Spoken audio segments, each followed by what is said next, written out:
Looking back, I feel dumb. Completely stupid, actually. I should have known that apartment was far too cheap to be right, even for a studio. I should have known there had to be a catch. The day I moved in was a complete blur. I insisted that no one help me, not wanting to prove any of my family members' suspicions about my character. By late afternoon, all my muscles ached terribly and my head throbbed. I fell back on my bare mattress, staring up at the ceiling fan with glazed-over eyes. I pulled the damp strands of hair from my sweaty forehead, wincing in disgust. Someone knocked on my door, causing me to jump. I cursed under my breath, pushing myself up on my elbows. Two girls were peeking around my doorframe. Foolishly, I had left it wide open, forgetting the old college rule, only leave your door open if you want to make new friends. And I was not in the mood to make new friends. One of them, an Asian girl with choppy black hair, was grinning at me. The other stood a little further back, fingering a box of Marlboro Reds. "Hey," she said, nodding at me. Her voice was smooth and raspy at the same time. "Did you just move in?" I laid back down, rubbing my face with both hands, choosing not to bother with manners. "Yeah. About 5 seconds ago." "Cool." The girls walked in, evidently ignoring my very clear body language. The girl with the black hair ran her fingers along the edge of my desk, and then picked up a little ceramic duck from my unpacked box of trinkets. "Grandma," I explained, feeling strangely defensive. "Cute," she replied, holding it up to her face. "Has anyone told you yet?" The other girl asked abruptly, looking around my apartment. She had tucked the cigarettes into the back pocket of her jeans, and was now tugging at her long red braids. "Jesus, Gianna, give her a second." "Well, she needs to know." "Yeah, but we haven't even asked her name." I blinked at the two strangers incredulously. I hadn't even had time to put toilet paper in my bathroom, and here they were, touching my things and talking about me like I wasn't there. I just wanted to take a nap, honestly. "My name's Arden," I said. The girl with the red braids, Gianna, sat down next to me on my bed. "Did they tell you?" "Tell me what?" "Oh, of course they didn't. The rules." I blinked again, my face blank. I didn't know about any rules, besides the typical renting ones. I had signed the lease after, at best, skimming over it. The landlord was a skinny woman who smelled of ashes, and I was fairly certain she had never developed the facial muscles necessary for smiling. I wasn't about to ask her any follow-up questions, especially when the rent was so cheap. The other girl laughed nervously. "Where did you move here from?" I ignored her. "What rules?" Gianna got a strange, wicked sort of smile on her face, bouncing a little on my mattress. The other girl sighed loudly. "Something happens here every night," she began, pulling out my rickety office chair and sitting down. "Something weird." "Like what?" I sat up, frowning at her. Finally, my interest was piqued. "Someone walks down the street," Gianna said, her voice reminding me of a camp counselor telling a scary story around a bonfire. "That one, right down there." She pointed at my window. "It's someone different each night. They scream for help for about an hour. But we aren't supposed to help them." I just stared at her.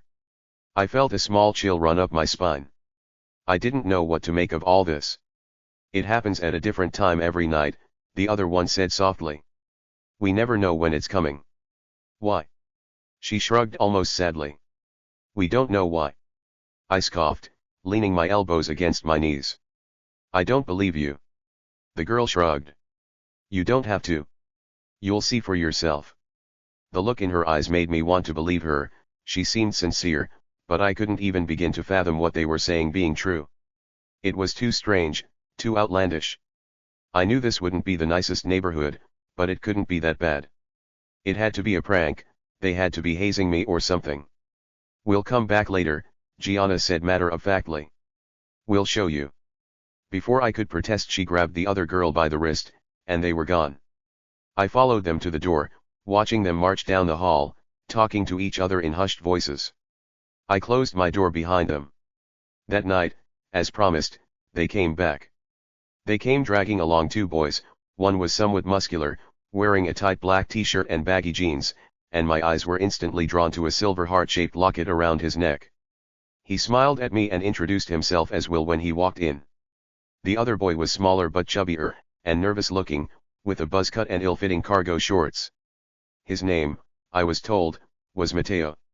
The girl named Gianna came in carrying a bottle of wine, and that same slightly crumpled box of cigarettes. The other one, the girl I still didn't know the name of, was the only one who looked even somewhat apologetic. They all sat down on my dusty floor, next to the window, and motioned for me to join them. I sat between Will and the nameless girl, unsure whether I should continue feeling violated or if I should just give in to my strange, pushy neighbors. "Do you all live in this building?" I asked, hesitantly accepting the wine when it was passed to me. "Yeah," Will answered with a grin. It seemed half-hearted. "This building is where all the young people live. It's where they put us," Gianna cut in, lighting a cigarette. "It didn't even occur to me to tell her not to smoke inside. We've all been sorted out. Forgive her. She's a bit of a conspiracy theorist." "It's not a theory," she snapped, glaring at him. "Look at the other ones. Next door, the middle-agers. People with kids, but no grandkids. Across the street, old people. Not a single 20-something in that entire building. May, tell him." So her name was May. I looked her over, admiring her smoky eye makeup and how she'd tied her hair up, long strands poking out like exploding fireworks. "Stop it," May muttered, reaching for the wine bottle. "You'll scare her." "I'm not scared." She just shrugged at me, as if she didn't believe me. We passed the bottle around, and then around again. I listened to them bicker and laugh. It was clear they'd all been friends for a while, and I felt a little bit like I was intruding, even though they were in my apartment. Will asked me if I had gone to college, and I told him I did, but I dropped out. They all nodded sympathetically, which made me feel stupid. By midnight, I was a little bit buzzed, and my guard was beginning to fall. I had to admit, it felt good to have friends. I had already mentally resigned myself to a life of solitude, at least for a while, but it seemed that might not actually have to be my fate. I laughed at Matteo and Gianna's drunken argument, passing a cigarette back and forth with May, blowing the smoke out of my open window. I had almost completely forgotten why they were all over when it happened. All at once, a blaring alarm came from each of our phones, like an Amber Alert. I could hear the sound echo throughout the neighborhood, like an entire chorus of hundreds of phones going off, not just ours. I nearly leapt out of my skin. Not even Gianna laughed. All of them went quiet, and they looked at me as I took it out, frowning at the screen. "Do not interfere." "It's coming," Will whispered. He had changed, his eyes almost glassy and his voice soft and shaky. Matteo squeezed his shoulder. I looked at May. Her eyebrows were cinched together in concern, and she was stubbing out our cigarette against the windowsill, shrinking away. There it was again, that chill. It crept up my back, spreading along my scalp and making me shiver. Something felt deeply, deeply wrong. The others were quiet now, staring silently at the window I was sitting up against. The air felt somehow warmer, like it was buzzing with something, or maybe I was just sweating. We sat there, unmoving, for what felt like half an hour. Right as I was getting tempted to ask what was going on, I heard it. It was far away, and faint, but I still heard it. A cry. It continued as it got gradually closer, louder, more desperate. "Help, please, my God, someone help me." Slowly, I leaned out the window. I had to see it with my eyes, had to confirm there was actually someone out there like they had said there would be. My new apartment was on the 4th floor, so it was hard to see who was down on the street without squinting. In the flickering streetlights, I could make out the outline of an elderly man. He was hunched over, wandering aimlessly from door to door, wearing only what looked like a hospital gown to cover his pale, broken body. Behind him trailed a path of dripping blood, although I couldn't see where it was coming from. "Please. I'm hurt." I looked back at the others, my mouth hanging open. "What is this?" I demanded loudly. "What the hell is this?" May touched my arm, trying to calm me down. I pulled away from her. "Arden, please. We have to help him." "Why can't we help him? He's just an old man. We can't help him. Trust me." I ignored her, leaning further out the window, prepared to call out to him. Before I could open my mouth, I froze. The man down there was still now, facing our building. His head was tilted upwards, and I couldn't see his eyes, but I knew he was looking right at me. I immediately felt cold, like I was plummeting into ice water. "Help me," he whimpered into the silent night air, his voice barely audible. Then he began to scream. That scream wasn't human. Or, at least, not any human I had ever met. It was desperate, agonized. It made my stomach turn and my eyes prick with tears. I couldn't look away. The blood was coming from his arms.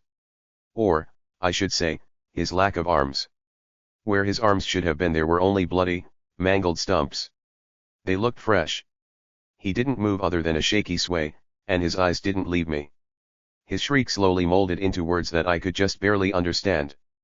"Please, please, please, please." May yanked me backwards, away from the window. I landed on my ass, and yelped in pain and horror. "What is that thing?" I whispered. I didn't mean to whisper, but that was all that came out. "We don't know," May replied, her eyes trained on Will, who was crying now. Mateo held onto him like he might topple over. "We just know to follow the rules." "What happens if you don't follow the rules?" I asked, and immediately regretted it. Will sobbed softly. Outside, the old man wailed. Gianna reached over and pulled the window shut, but it somehow did nothing to muffle the blood-curdling sound. "Do you want to tell her, or should I?"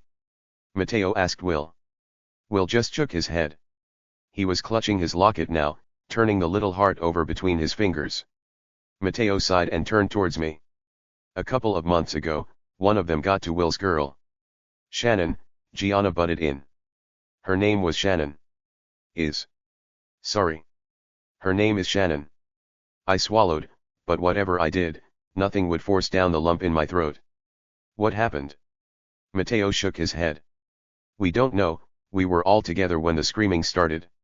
Usually we just ignore it now, you know. No use in dwelling on it. But that night, we think she saw something different. She started insisting she had to help, and she ran outside. We couldn't stop her." He paused, glancing over at Will. He was silent, and still. The screaming outside had begun to pass, getting softer as it continued further down the street. "Then what?"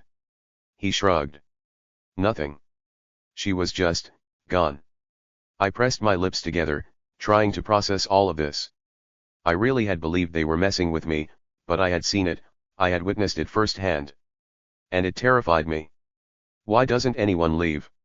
He shrugged for a second time. "Can't afford it? Or people just don't care? Some people have left, but we all signed an NDA with the lease, so nobody ever knows." I frowned, thinking back to signing the paperwork, trying to remember. I could vaguely picture what he was talking about. I had just assumed it was more legal jargon that I would never understand. Had I seriously signed a non-disclosure agreement without even noticing? After that, I told them I wanted to go to bed. I needed time to process all of this. They understood, and each one of them said goodbye before leaving me alone. As I lay in the dark, staring at the ceiling, for some strange reason I thought of May's face when we had realized it was happening. How she'd put out the cigarette and backed away from the window. Eventually, I was able to drift off to sleep. The next few weeks were difficult. I spent more and more time with my new neighbors. I came to find that they were right. I didn't think there was a single person older than 30 in our entire building, but I saw them all the time leaving the one next door. Settling in was difficult. The others seemed so used to it, they cared, of course, it scared them. Especially Will.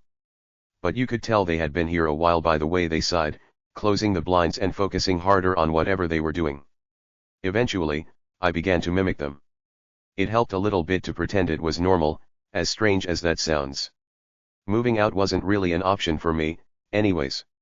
I was a college dropout, and I hadn't found a job yet. I was still just getting by on what I had managed to save up. Every night, it was someone different. Some were more human, some seemed less. Some were drenched in blood, their clothes ripped and strange, but some looked fairly normal. The worst were the children. They would run like injured chickens, screeching and banging on doors, begging for help. Sometimes they would try different things, say different things. Like, "They're coming." Like, I don't want to die. Or even I'm sorry. There were a lot of children. One night, while I was half awake, an alarm went off.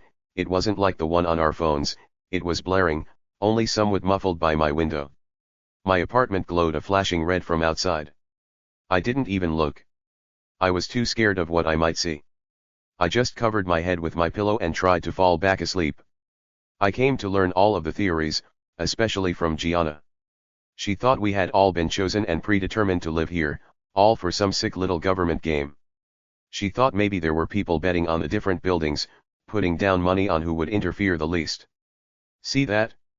She said to me one day in the hallway, returning from a coffee run. Cameras everywhere. I didn't know if I believed her. I spent time with May, mostly. We smoked on the front steps and people watched. It was strange to see what at night was such a sinister and gruesome neighborhood during the day, bright and lively. She didn't talk much about the rules. So I didn't either. We didn't talk all that much in general, I found, just enjoying each other's company. Right when I was beginning to feel comfortable was when it happened. It started with a birthday cake. Happy birthday. As May walked through the door, Matteo blew into his plastic party horn. The paper inflated, smacking Will on the side of the head. May's hand flew to her heart. Jesus Christ. You fuckers know I hate surprises. Gianna laughed and walked over to her. In her hands she held a chocolate cake, haphazardly adorned with sprinkles and bright pink icing that read Happy Birthday May in the center. 24. She set down the cake on the dresser and threw her arm around May's neck. How does it feel? Fucking awful. That's the spirit. Enough of this, Matteo cut in, weaving between them. Let's eat some cake, then let's go. Their tradition, I had learned, was to bar hop for birthdays. They told me there was no curfew here, despite the rules, just a recommended time to be home, which was 10:30 p.m. usually. They said, they got home before the alarm, or spent the night somewhere else. We all took some cake. The boys took shots in the kitchen to pregame while I watched Gianna fuss over May's hair. I was never much of a partier. While at clubs or bars in college, I spent most of the time out back, chatting with the smokers.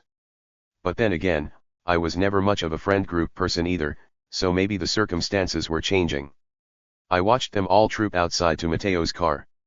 I stuffed myself in the back, incredibly conscious of how close I was pressed into May, my other shoulder rammed into the car door. Matteo's music, cranked up to maximum volume, hurt my ears, and the tiny space was packed with the smell of tobacco and various perfumes as we sped down the freeway toward the city, but it was nice. It was really nice. I found myself laughing with them, and I hooked my arm around May's when she weaseled her hand beneath my elbow. It was actually nice. As predicted, the bars they chose weren't exactly my scene. But this time, as opposed to college, I could stand it. I took shots, I followed them out for smoke breaks, I even danced under the low purple lights until my feet ached inside my chunky heels, surely riddled with blisters. By the time we got to our third bar, I couldn't even feel it anymore. And it was at that third bar that we crammed ourselves into an old photo booth, and Gianna reluctantly offered $5 to the slot, and we laughed, red-faced, into a tiny camera. After the photos spit out into the compartment, the others slid through the red curtains, but before I could follow, May grabbed my wrist. She held me back, sliding her long baby blue nails up my wrist. I shivered. You never gave me a birthday present, she whispered, and I could feel her breath on my face. If I was wearing my glasses, they would have been fogging up. Yeah, well, I didn't get to finish my quip before she kissed me. It was nice. And then it wasn't. Hey, Will called out to me, squeezing through a crowd of men wearing tattered leather jackets to get to me. Arden. Where's everybody else? I blinked, looking around. I could have sworn they had been right there a second ago, but now none of them were anywhere to be found. I shrugged. Dunno. Why, what's up? He finally broke free from the swaying mass and I got a better look at him. He looked worried. His face was flushed, and I could see a few drops of sweat creeping out from his hairline. He took his phone out of his pocket and held it out to me. First, I saw his home screen. It was him next to a girl with strawberry blonde hair, both clutching beer bottles and grinning widely at the camera. Then I looked where he actually wanted me to. The time. 1:47 a.m. It's getting late, he narrated. Can we find the others and get going? I understood then. He was worried. It was past 1 a.m., and no alarm yet. It was later than usual. The bars would start closing soon. He wanted to get back before it happened. Will and I weaved through the crowd. I was pretty buzzed, and I realized I was having a hard time moving my feet right, which made me feel embarrassed. I hadn't even had that much to drink, was I that much of a lightweight? We found them outside, chain smoking. Will explained the situation while I swayed. The drive back was strangely tense. Mateo's music was turned down, and there wasn't any joking or boisterous gossiping like there had been on the way out. We all felt it, it didn't need to be said, something was off. Will drove fast, almost reckless. In the dark, May took my hand. Just as he was careening around the last corner, and we could almost make out the shape of our apartment building down the street, it happened. All of our phones went off at once. Gianna let out a small shriek from the other side of the back seat. Do not interfere. Mateo turned back towards us, pressing his finger to his lips. Had this ever happened before? By their reactions, I didn't think so. It was different when it came when I was in my bedroom, when I could just shut the curtains and put my headphones on. I felt so small and helpless then, like I was gazing into the maw of something incomprehensibly beyond my understanding. I felt like we were all flies, and this neighborhood, right now, was the spider's web. Will drove slowly now. Maybe 5 miles an hour. We were all still, we were all silent. Not even a stray breath cut through the quiet. Underneath the glowing streetlights, I could make out the side of Will's face. He was pale, and if I hadn't seen his knees shifting as he pressed down on the brakes, I could have mistaken him for a mannequin. The car came to a stop. I followed his gaze, all the way down the street to the dark horizon. And I saw what he saw. A silhouette. It was far too distant to make out what shape it took, but it was evidently humanoid. It moved in a shaky stumble, limping down the middle of the road in our direction. And in the overwhelming silence, I could hear it, far away but still deeply urgent. Help me. Will, Gianna hissed. Turn the car around. Will didn't move. He just stared forward, as white as paper. It didn't make any logical sense, but I knew what he knew. It was too late now. There was no use. Help me, please help. I could tell now that it was a girl from its voice, and its figure as it got closer. It was wearing some sort of white nightgown, not unlike the old man's hospital attire from that first night, stained with dark red blood. From here, I couldn't tell if it was fresh or dry. I didn't know why that mattered to me. Maybe, May whispered. Her arm shook against mine. Maybe if we're quiet and we duck down, it won't see us. Deep down it felt as hopeless as turning around had felt, but it seemed reasonable. I nodded and did as she suggested, crouching behind the passenger seat, my knees throbbing from the strange angle I'd bent myself into. We all did it, except for Will. He didn't move. He still just looked. When he finally spoke, I could barely hear him, it was so weak. Shannon. The word hung in the air, heavy with implication. Mateo was the one to break the silence. What? Shannon, he repeated, finally turning to look at his friend. That's Shannon. I peered over the seat in front of me, squinting my eyes. The human-like thing was getting closer, and now I could make out strawberry blonde hair, round face, short legs, the girl from Will's phone lock screen. The girl who had disappeared. Shannon. May gasped next to me. Dude, Mateo said slowly, his words crumbling as soon as they left his mouth. I know what you're thinking, dude. Do not get out of this car. Will didn't even seem like he was with us anymore. He was in shock, I think, looking back. I have to help her, he insisted, right as another sickening cry rang out. Help me. Help. Help me, please, someone, it hurts. It was getting far too close to us for comfort, but it still didn't seem to notice the car. Its cries became more and more desperate as they got louder. I have to help her, Will repeated, and a bit of life had returned to his face. Mateo shook his head and grabbed at his sleeve. Will, that is not Shannon. Will glared at him, his eyes shining with tears. I know Shannon. That's her. I know you do, dude, and I know you miss her, But please, please don't do this. Their voices were getting louder and more distraught, and I felt May press into my side, trembling like a leaf. Gianna was whimpering, but I couldn't see her from my position. The thing was almost to our car when it stopped. She turned her head, left, then right, almost like she was sniffing the air. The boys stopped arguing. I felt like my heart would burst out of my chest. I could see Shannon's face now, and I realized why she hadn't seen us. The girl's face was streaked with gore, and it looked like her eyes had been scooped out with a melon spoon. She cried, drool pouring from her slackened mouth, but no tears could come. It happened too quickly. None of us could stop him. Will violently ripped his arm away from Matteo, fumbling for the handle to the car door. Gianna screamed. Matteo tried to slam down on the lock, but he missed, and Will managed to get the door open before he could try again. He stumbled onto the asphalt and hit the ground with a soft crunch. The thing turned her head, and began to scream. But instead of charging at Will, she backed away. She held her arms out in front of her like something might attack her, whipping her head around wildly. An alarm went off, like the one I had heard that one night, but far more unbearable now that I was in it. The street lights lining either side of the street switched to a flashing red, and Matteo threw himself into the driver's seat, the tires screeching as he peeled away. Gianna was screaming at him, pleading with him to go back. May was weeping into her hands.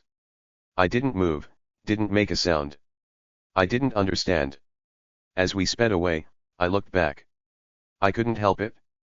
I saw the flash of some sort of van in the blinding red light, pulling around the corner. Then nothing. That was a week or two ago. I don't know. I've been having a hard time keeping track of time. None of us have spoken much since that night. We tried the police, of course, but as you could assume, nothing came of it. I think whatever this is far larger than we know.